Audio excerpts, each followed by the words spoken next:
संसारको सृष्टि भयो भन्ने प्रसङ्ग माता देवहूतिलाई भगवान कपिलदेवले व्याख्या गर्नुभयो। अनि भगवान कपिलले भन्नुहुन्छ, आमा यो सारा संसारको सृष्टि त एक दिन मेरो हातमा चलेको हुन्छ। जबसम्म मेरो गुण रहन्छ तबसम्म हातले काम गर्छ, तबै हातमा इन्द्र बसेर पनि हातले काम गर्न सक्दैन। आँखमा अश्विनी कुमार हुन्छन्, हरि शरणम। यस्ता प्रकारले शरीरका अङ्ग प्रत्यङ्गमा मनमा चन्द्रमा हुन्छन्, आत्मामा सूर्य भगवान बसेका हुन्छन्। चन्द्रमा मनमा भएको कारणबाट नै चन्द्रमाको कला घटे बढे चाहिँ मन पनि कहिले खुसी हुन्छ, कहिले औँसीको रात जस्तै रिसाको पोको भएर खरिन्छ। ल हेर्नुहोस्, यसकारण हे आमा चन्द्रमाको कला चाहिँ मनलाई पनि नियन्त्रण गर्नुपर्छ भनेर व्याख्या गर्नुभयो। अनि भगवान भन्नुहुन्छ, माता संसार भनेको अत्यन्त नाशमान भएको हुनाले गर्दा यो संसारमा म पनि बाँचिरहन्छु भन्नु मूर्खता मात्रै हो। यसकारण आमा संसारको सृष्टि प्रसङ्गलाई बुझ्नुपर्छ। त्योभन्दा पहिला पनि आफ्नो जिन्दगीको चरित्रलाई बुझ्नुपर्छ। आमा यो सारा संसारमा जिन्दगीको चरित्र कामधाम भन्ने कुरा कहिले सकिँदैन। संसारको कुराहरू आफूलाई बुझ्नुपर्छ।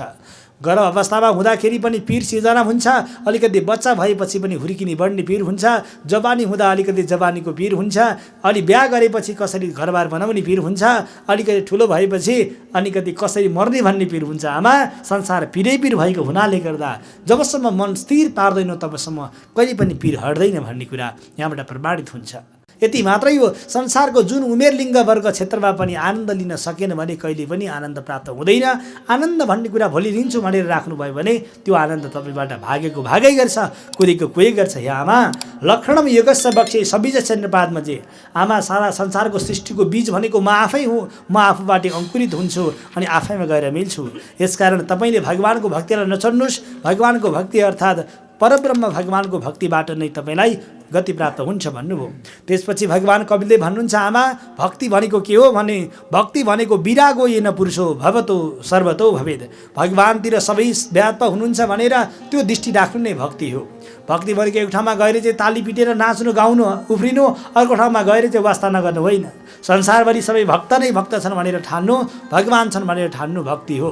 भगवान नभएको काहीँ पनि छैन आमा भनेर कपिलले भगवानले मातालाई तिनी ज्ञान दिनुभयो। आमा 8 प्रकारको सिद्धि हुन्छन्, त्यो अष्टसिद्धिमा पनि मान्छे नडिएर अगाडि बढ्यो भने बल्ल मान्छेको मुक्ति हुन्छ भनेर ज्ञान दिनुभयो। यसै गरी आमा सारा संसारको प्रसङ्ग हेर्ने हो भने यो सारा संसार शरीर पनि नाशवान छ। अनि मान्छेले के गर्छन् भने कुटुम्ब भरणा कल्प मन्दभाग्य वृद्धवा। कसरी मेरो इष्टमित्र खुसी होलान्, कसरी मेरो सम्धी लम्दी ज्वाइँ छोराछोरी इष्टमित्र खुसी होलान् भनेर मान्छे 24 घण्टा अरूको खुसीको लागि जिएको छ, आफ्नो खुसीको लागि चिन्ता गर्न सकेको छैन। त्यस्तो बेलामा ती आफू खुसी नहुन सक्ने मान्छेलाई भोलि यमराजका दूतले लौराले हानेर पिटेपछि अनि बल्ल थाहा पाउँछन्। भगवान कपिलले भन्नुहुन्छ, आमा जीवनभर मान्छेले भगवानको नाम नजप्ने मान्छेलाई यमराजका दूतले बलिरहेको अगुल्टो मुखभित्र छिराइदिन्छन्। अनि त्यतिखेर मैले भगवान जपिन बल्ल चाल पाएँ भनेर त्यो व्यक्तिले हृदय कराउन थाल्छ। आमा यो सारा संसार पनि कति गाह्रो पीडा छ भने जन्मिनेवाला बच्चालाई पनि पीडा छ। आमाको गर्भजमा 9 अङ्गुलको हुन्छ, जन्मिने बच्चा 27 अङ्गुलको हुन्छ। त्यहाँ पनि 3 दोबरी भएर बस्नुपर्छ बच्चा। उता बच्चाले जब पेटभित्र चलिरहँदा उसै त ठाउँ साङ्ग्रो हुन्छ। अनि आमाले गर्भवती भएको बेलामा तातो चिसो र पिरो अनि नुलिएर अमिलो खाएपछि बच्चाको कमलो छालामा गएर दुख्छ, बच्चा छटपटिन थाल्छ। अनि यता आमा चाहिँ बाहिर मक्क पर्छिन्, मेरो छोरो चल्यो, आहा क्या मजा भनेर उता बच्चालाई पीडा भइरहेको हुन्छ।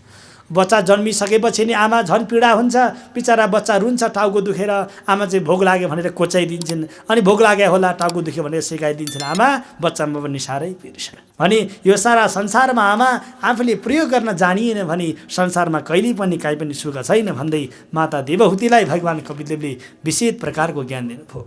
अनि आमा तपाईँलाई स्वर्ग जान मन लाग्छ भने यज्ञ गर्नै पर्छ, जसलाई धूम मार्ग भनेर भनिन्छ। धूम मार्गको यानि कि धुवाको यज्ञबाट स्वर्ग जान प्राप्त हुन्छ, यसकारण यज्ञ गर्नुपर्छ भनेर धूम मार्गको पनि प्रसङ्ग व्याख्या गर्नुभयो। अनि भक्ति युगको बारेमा व्याख्या गर्नुभयो। भावो भक्ति प्रेम भक्ति अमृत रूपा भक्ति, सा प्रेम रूपा छ अमृत रूपा छ। भक्ति भनेको त्यो हो, नाच्नु उफ्रिनु गाउनु हिँड्नु बस्नु कथा सुन्नु मात्र भक्ति होइन। भक्ति हुनको लागि प्रेम हुनुपर्छ। अब प्रेम र मायामा फरक छ। फेरि मायामा तुलना हुन्छ, उसले गरे मैले किन गर्ने भन्ने, प्रेममा त्यस्तो हुँदैन। उसले माया गरोस् नगरोस् म उसलाई माया गर्छु प्रेम गर्छु भन्ने प्रेम हो। उसले नगरे मलाई किन गर्ने, उसले फोन नगरे म किन गर्ने, उसले नसम्झे किन सम्झिने भन्ने चाहिँ माया हो। यसकारण प्रेम गर्नुभयो भने भगवान प्राप्ति हुन्छ भने 33औं अध्यायमा आइपुगे। भगवान कपिलदेवले माता देवहूतिलाई भन्नुहुन्छ, आमा यो सारा संसार नाटक भएको हुनाले गर्दा न यहाँ कोही आमा छन् न कोही बाउ छन्, हजुरबाउ छन्। हिजो पूर्वजन्ममा तपाईँले तपस्या गर्नुभयो, तपाईँको धर्म थियो, आज फेरि तपस्या गरेर म तपाईँको छोरा बनेर आएँ।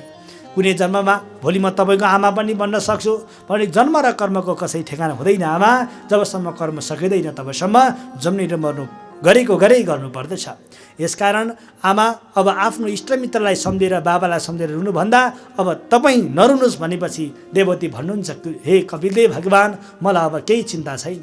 बाबुले छोडेर गए भनेर केही चिन्ता छैन। म त जहाँ गए पनि एक्लै हो, आखिरी एक्लै हुँदा के को चिन्ता छ र? अरू छन् भनेर न चिन्ता भएको हो, एक्लै हुँदा झन् आनन्द छ। त्यो चिन्ता घटाउने बाटो मात्रै हो। यसकारण म भगवान्लाई सम्झिन्छु भनेर त्यहाँबाट कपिलदेव भगवान् पनि बद्रिकाश्रमतिर जानुभयो। अनि माता देवहूति पनि भगवान् कपिलदेवको नाम जप्दै जप्दै अब आमाको पनि वैकुण्ठ गति प्राप्ति हो भने कपिलदेव भगवान् र माता देवहूतिलाई अब ती बद्रिका आश्रमतिर पठाउँदै गर्दाखेरि हाम्रो तृतीय स्कन्धको 33 अध्यायलाई पनि हामीले यहीँ बिट मारौँ। जय श्री राधे, जय श्री राम, श्री हरि शरणम। पहिलो अध्यायमा गएर भगवानका परम भक्त रुचि नाम गरेका ऋषि र आकुतिको विवाह भयो। उनबाट यज्ञ नाम गरेको छोरा जन्मिए। उनले दक्षिणासँग विवाह गरेको भएर यज्ञ गर्दा दक्षिणा दिनुपर्छ, नभए यज्ञ पुरा हुँदैन भनेर प्रचलन भयो। अब उनको वंशमा एकजना अनुसुया नाम गरेकी छोरी जन्मिन्, श्रीमती भइन्, नानी भइन्, यानि कि कन्या भइन्। उनको विवाह कोसँग भयो? अत्रि नाम गरेका मुनिसँग भए। अब अनुसुया र अत्रि अत्यन्त प्रेमसँग बसिराखेका थिए। त्यहाँ प्रसङ्ग के भयो भन्नु होला भने, अत्रि ऋषिले तपस्या गर्न बस्नुभयो। 12,000 वर्षसम्म तपस्या गर्न बसेका बुढाबा पानी परेको रहन्छ। अनि 12 वर्ष 1000 वर्षपछि पानी ल्याउन त आचमन गर्नलाई नानी भनेर भन्दाखेरि ती अनुसुयाले बाहिर निस्केर, हे भगवान्, मेरो प्रतिव्रता धर्म सच्चा छ भने पानी परोस् भनेर माग्ने बित्तिकै स्वर्गबाट पानी आयो। त्यो पानीले गर्दा कतिले गोसाईकुण्ड बन्यो भन्छन्, कतिले मानस सरोवर बन्यो। अहिले चाइनामा पर्छ मानस सरोवर, त्यो कुण्ड बन्यो। त्यसपछि झगडा पर्न थाल्यो के भने, अनि पहिला चाहिँ नारी हुनु सावित्री जस्तो, लक्ष्मी जस्तो, देवी जस्तो, उमा जस्तो, पार्वती जस्तो भन्थे। त्यसपछि चाहिँ नारी हुनु त अनुसुया जस्तो भन्न थाले सबैले। तिनटीलाई रिस उठ्यो। ल हेर्नुहोस् त, नारीको शत्रु नारी नै हुँदो रहेछन्। अनि तिनटीले सबैले आफ्नो श्रीमानलाई कम्प्लेन गरे, जाऊ गएर उसको धर्म डकाइदियो भनेर कम्प्लेन गर्छन्। अनि विष्णु भन्छन्, शिव भन्छन्, ब्रह्मा भन्छन्, हामी सक्दैनौँ भने फेरि तिनटीले घुर्की लाए। त्यसो भए माइती जान्छौँ भने घुर्की लाए। अब माइती जान्छौँ भने जानै पऱ्यो बिचरा दाईहरू, होइन?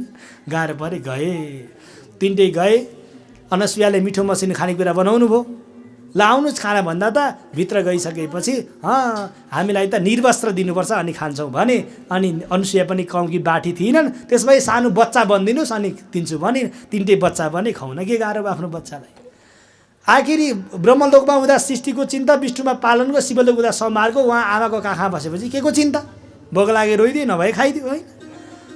आज आउँछन् छैन, भोलि आउँछ छैन, आउँदै तिनटै श्रीमानहरू माथिबाट हेर्दा त मस्त सुतिराखेका कोक्रोमा। ल हेर्नुहोस् अनुसुयाको घरमा तिनटीले गएर बोलाए, लौ न आउनुहोस्। आमालाई नबोलाइकन आउँदैन भनेर गएर तिनटीले गएर हात जोडे, आमा हाम्रो करले श्रीमान आएका हुन्, हामीलाई माफ गर्नुहोस् भन्दाखेरि, ल ठिकै छ पठाउँछु, एउटा रूप चाहिन्छ भनेपछि ब्रह्माको रूपबाट चन्द्रमा, विष्णुको रूपबाट दत्तात्रेय, शिवजीको रूपबाट दुर्वासा नाम गरेका छोरा भए उनको कुलमा। है अब त्यसपछि अब स्वस्थानीमा भएको कथा नै हो। एकचोटि दक्ष प्रजापति र शिवजीको देश भयो। कारण के थियो भने विश्व शान्ति भनेर यज्ञ गरेका थिए। सबैभन्दा पछि भगवान् शिवजी दक्ष प्रजापति आयो, त्यतिखेर शिवजी उठेनन्। यस्ता प्रकारले श्राप पर्यो। देवता शब्द खान नपाए भने कतिले हाँस्न थाले, कराउन थाले। त्यही बेलामा अनेक प्रकारबाट अब श्राप पर्न थालेपछि त्यहाँबाट भगवान् शिवजी हाँसेर बस्नुभयो। अब पछि हुँदै गयो। दक्षले यज्ञ गरे, शिवजीलाई बोलाएनन्। माता सती आउनुभयो आफ्नो माइत। यहाँ शिवजीले पार्वतीले के भनेकी छिन्, भगवान् मेरो माइती नगई पनि, हजुरको ससुराली नगई पनि मेरो माइती त जानुहोस्। मेरो ससुरालीमा यज्ञ भइरहेको छ, मलाई बाबा आमाको यज्ञ हेर्न मन नलाग्ने, मेरो बाबा आमाले बोलाउन बिर्सेछन्, अनेक। त्यति गर्दा शिवजी जानु भएन। सतीदेवीले हाम फालेर मरिन् भनेर लेखा छैन भागवतमा। यति लेखा छ कि स्थान कोटमा गएर शिव सम्झेर मरिन् भनेर चाहिँ लेखा छ।